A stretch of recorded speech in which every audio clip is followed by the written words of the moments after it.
Welcome to our channel!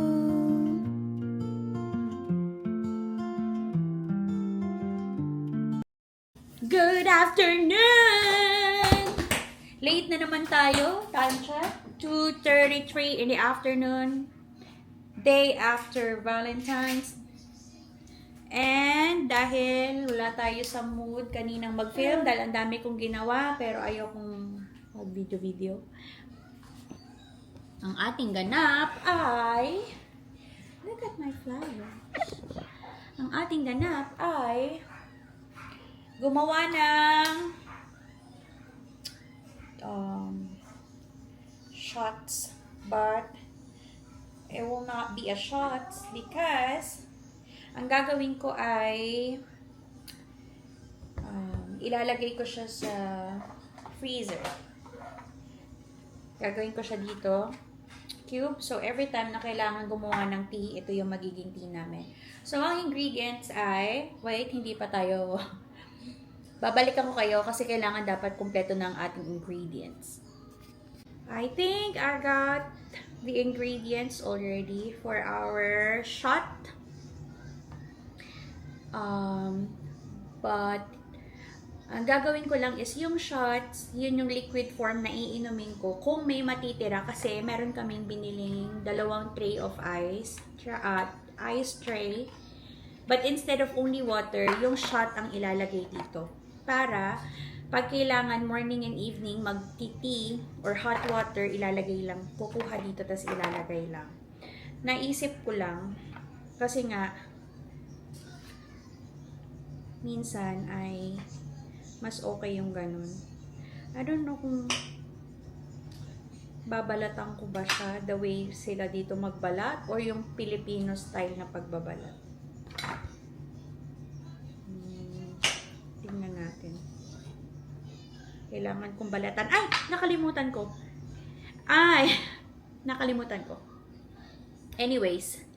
At I'm back. So, I prepared all the ingredients for my shot. This is my orange-yellow shot. Meron din akong iniinom na green naman, pero hindi siya nagiging green kasi hinahaluan ko siya ng blueberry. But anyways, these are the ingredients. Oranges, lemon. Depende kung gaano kadami yung gagawin nyo. Basta, baby carrots ang meron ako.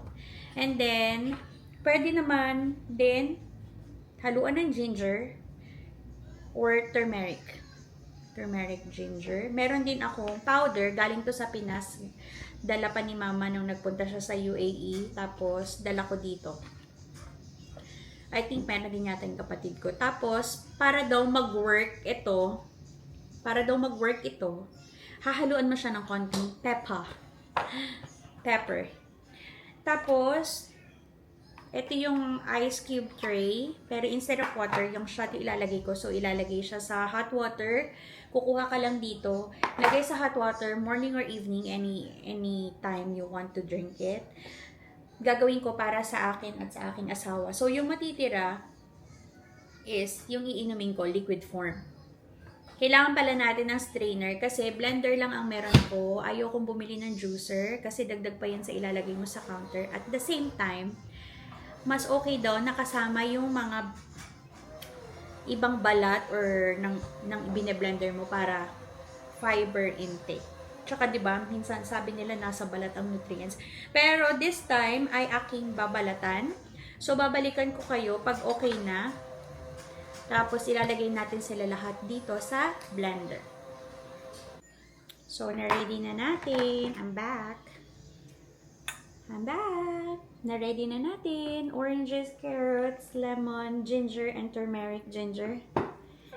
And, yun, ilalagay natin siya. So, I need to slice it here sa middle. Ay! Hala, tumalon. Tumalon siya. In fairness. So, ilalagay na natin siya dito. Yan. Saan na ba? Dito. Sa blender. So, madami yung gagawin ko. But oranges,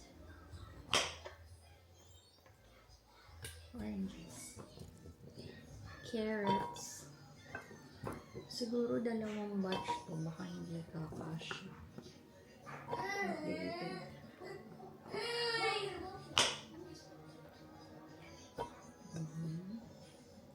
Feeling ko hindi kakasya.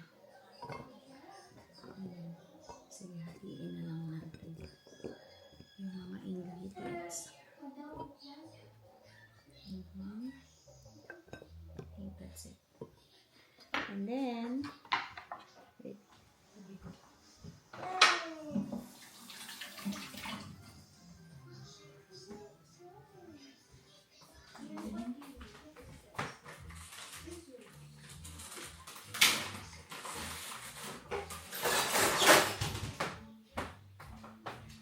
Lagyan natin siya ng water. Para mag-ano siya. Half lang siguro. Ayan.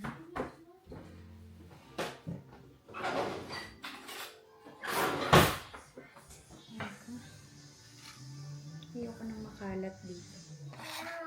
And then, I'm gonna put this one.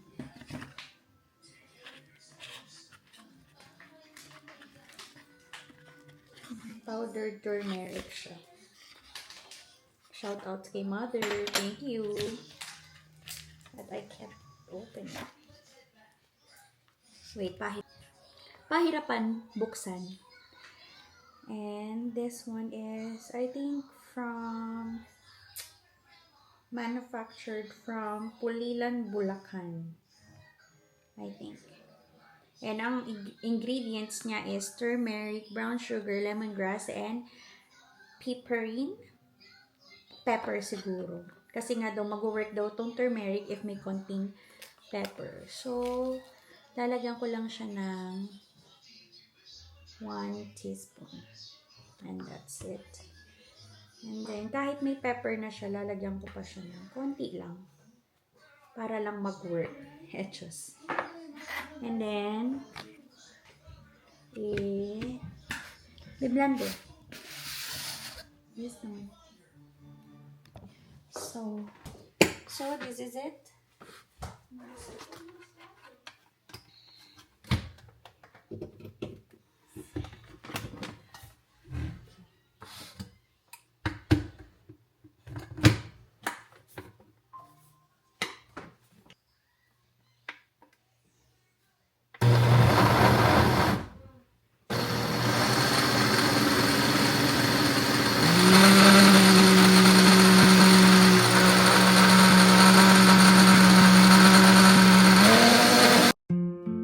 Thank you for watching. Please share, like, and subscribe.